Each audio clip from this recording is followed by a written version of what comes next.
Hello everyone, welcome back to my channel sacrifice of love का next part लेके आई हूँ। चलिए बिना देर करे शुरू करते हैं आज का पार्ट। पिछले पार्ट में हमने देखा था कि हंगुन जुन ने शाओशिया को किडनैप किया था और विंग को कोई और ने किडनैप किया था। यहाँ पे हंगुन जुन को पता चला था कि विंग मिसिंग हो गया है। हंगुन जुन ने शाओशिया से सारे कुछ पता कर लिया था और हंगुन जुन ने एक शर्त रखा था कि हंगुन जुन जो सब कुछ जान चुके हैं ये सब विंग को पता नहीं चलना चाहिए, और शाओशिया ने मान भी लिया था। और यहाँ पे विंग मिसिंग होने के बाद हंगुन जुन अपना जी जान लगा देते हैं। हंगुन जुन ने बहुत ही जगह ढूंढने के बाद उसे पता चला था कि हंगुन जुन जो विंग था वो शंघाई में रहता था, तो इसीलिए वो तुरंत ही शंघाई के लिए निकल गया था। और शंघाई में पहली मीटिंग पर ही हंगुन जुन को पता चला था कि इन सब में हो सकता है जिन गोंग्याओ। तो उन्होंने अपनी सारी पावर, जितनी भी उनके पास पावर थी, वो सब कुछ लगा दिया था जिन गोंग्याओ के बारे में पता करने के लिए। शुयांग को बताया दिया था। शुयांग ने भी पूरी तरीके से डिटेल्स देने के बाद हंगुन जुन को वो सारी डिटेल्स दिया था। हंगुन जुन जो अभी भी शंघाई में ही थे, हंगुन जुन वेनचिंग के साथ ही थे और वेनचिंग भी घबराई हुई बैठी थी चुपचाप।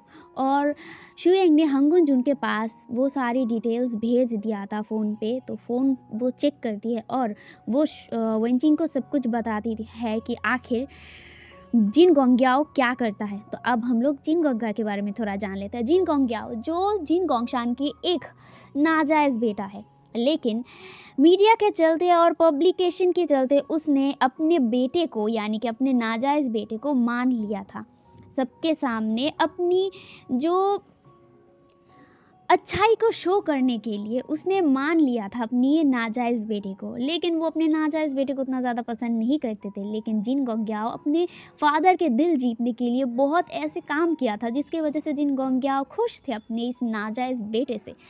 और दूसरी तरफ उसका जो जिन गोंग्याओ था उसका अलग से एक बिज़नेस था जो शायद दुनिया वालों से छुपा हुआ था, लेकिन हमारे हंगुन जुन से वो नहीं छुपा है, क्योंकि ऑफ कोर्स हंगुन जुन का पावर इतना भी लो नहीं है कि वो जिन गोंग्याओ के पूरी डिटेल्स बाहर नहीं निकाल सकते हैं। ऑफ कोर्स उनके पास सब कुछ आ गया था। तो जिन गोंग्याओ अलग से एक स्मगलिंग करता है, वो भी इंसानों का, या फिर कह सकती हूँ लड़कियाँ और लड़कों का, क्यूट लड़कियाँ और लड़कियों का जो मतलब गरीब है या फिर मतलब अनाथ है, वो सब को वो स्मगलिंग करके एक कंट्री से दूसरे कंट्री पर स्मगलिंग करता है।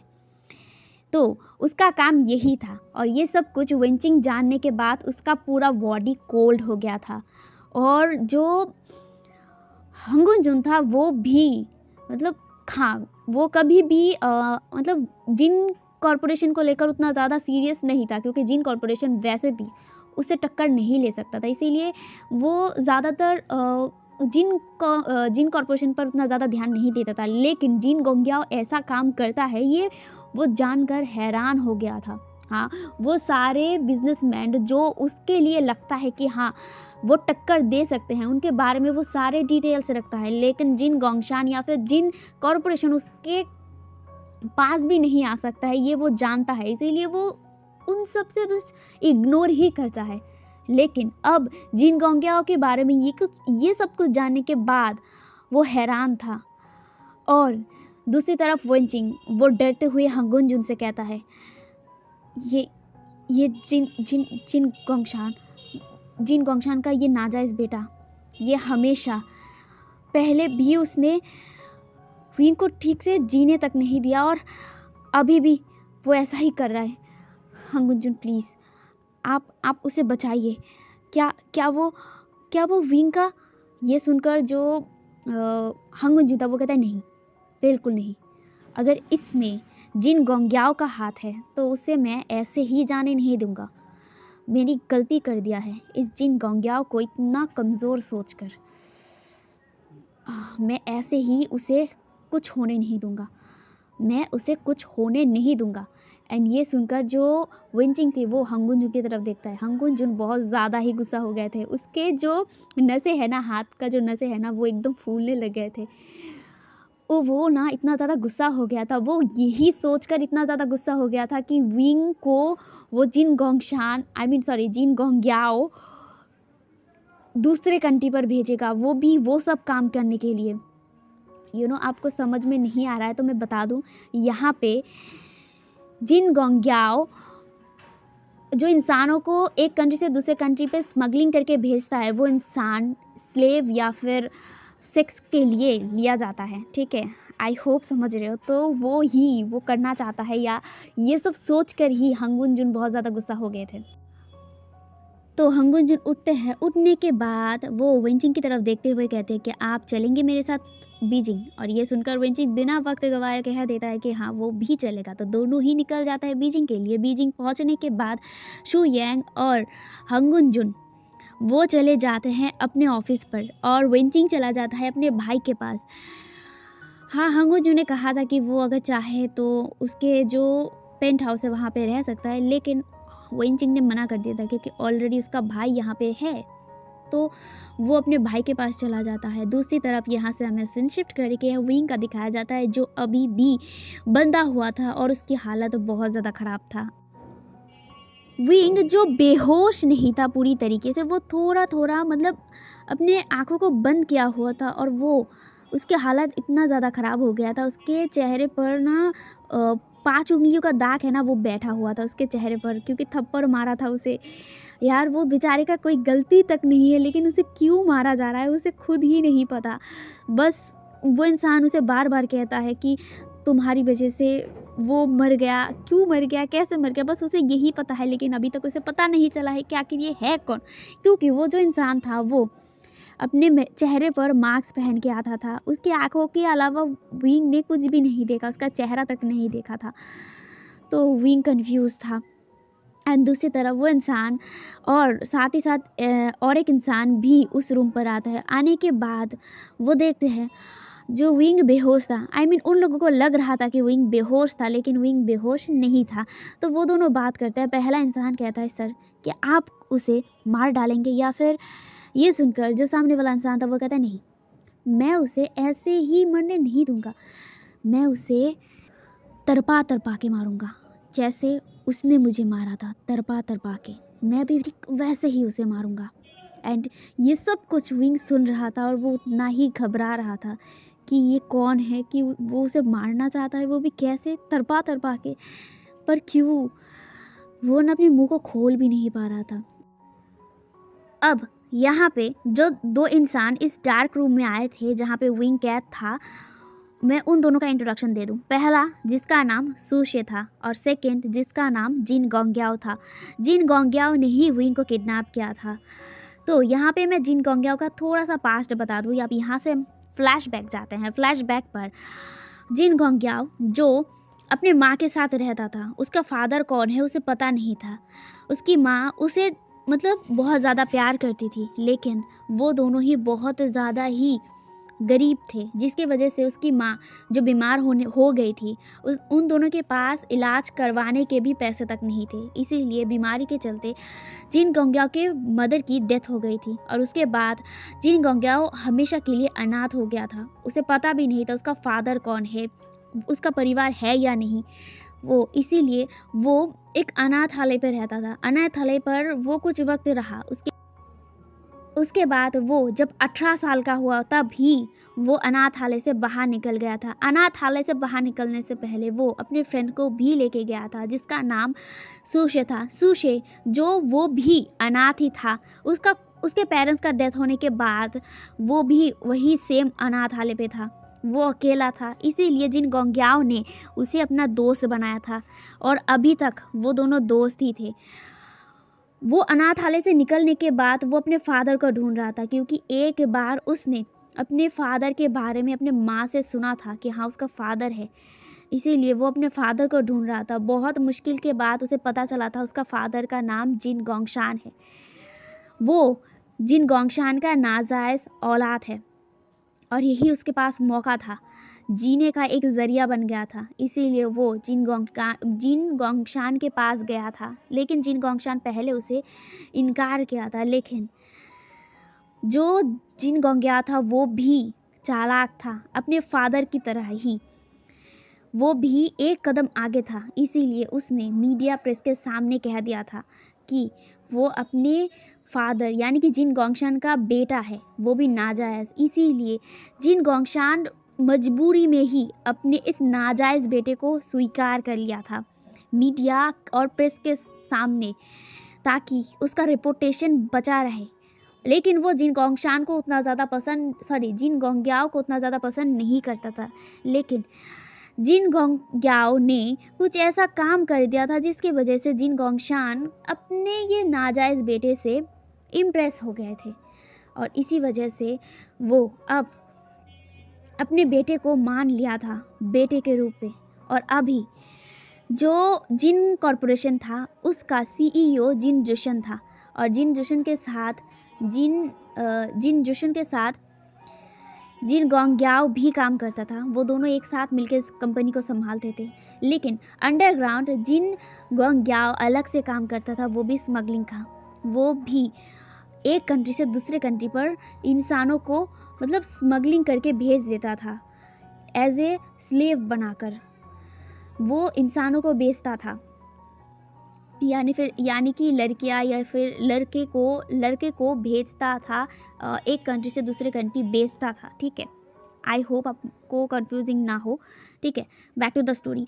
तो अब यहाँ पे सवाल ये है कि आखिर जिन गोंग्याओ ने क्यों विंग को किडनैप किया। तो यहाँ पे हमें और एक फ्लैशबैक दिखाया जाता है, जहाँ पे जिन गोंग्याओ जब छोटा था तब से ही लेकर वो नरक जैसा ज़िंदगी जीता था। हर वक्त लोगों के ताने सब कुछ सुनकर वो जीता था। वो गुस्सा हो जाता था कभी कभी, वो अपनी ज़िंदगी को कोसता था कि आखिर उसका ज़िंदगी ऐसा क्यों है।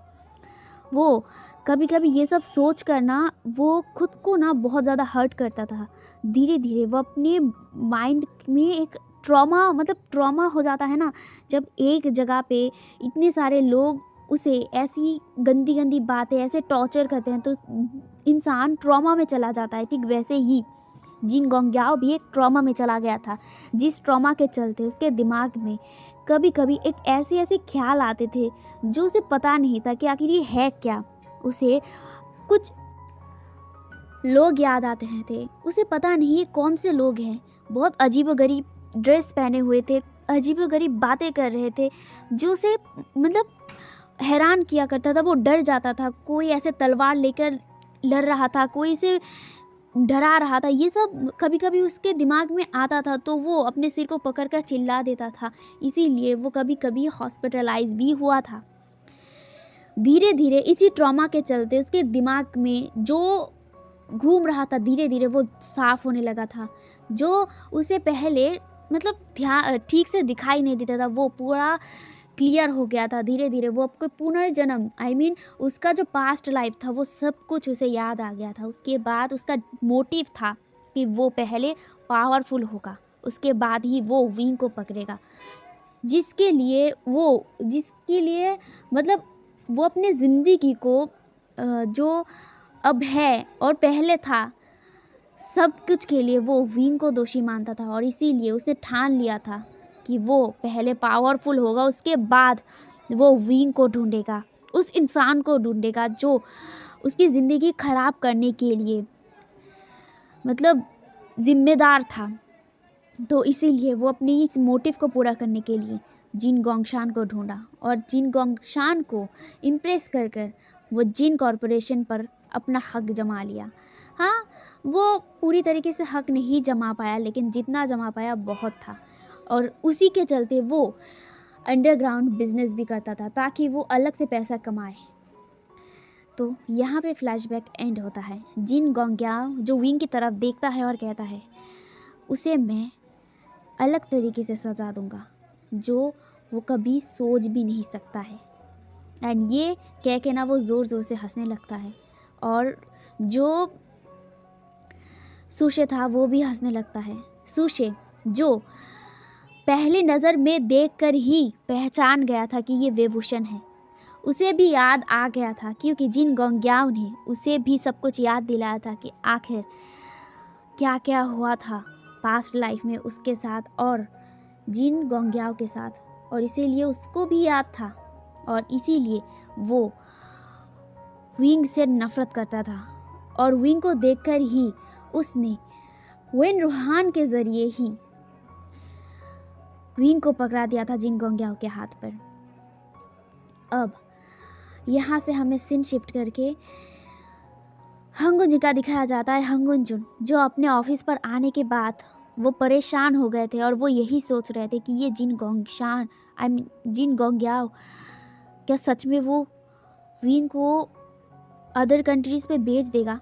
एंड ये सोच कर ही ना उसका दिमाग ख़राब हो रहा था। और शुयांग जो उसके पीछे पीछे आ रहा था वो कहता है, सर हमने जिन गोंग्याओ का लोकेशन ट्रैक करने की कोशिश किया लेकिन उसका ट्रैकिंग मिल नहीं रहा है, हम लोगों ने बहुत ढूंढा। उसके ये सुनकर ना जो हंगुन जो था वो गुस्से में कहता है, कुछ भी हो जाए मुझे जिन गोंग्याओ चाहिए, मैं उसे कुछ नहीं होने दे सकता। आखिर वो क्यों जिन गोंग्याओ क्यों विंग को टारगेट कर रहा है।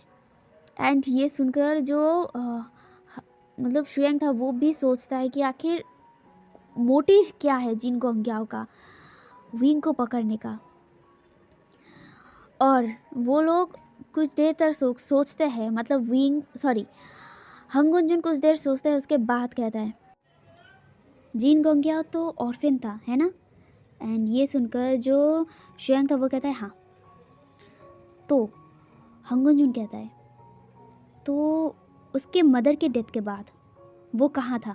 ये सुनकर वो एक ऑर्फनेज पे रहता था। एंड ये सुनकर जो हंगुन जुन था वो कहता है, ऑर्फनेज, अच्छा तुम उस ऑर्फनेज पर जाओ और सब कुछ पता करो, आखिर जिन गोंग्याओ वहाँ पे क्या करता था, क्या क्या करता था।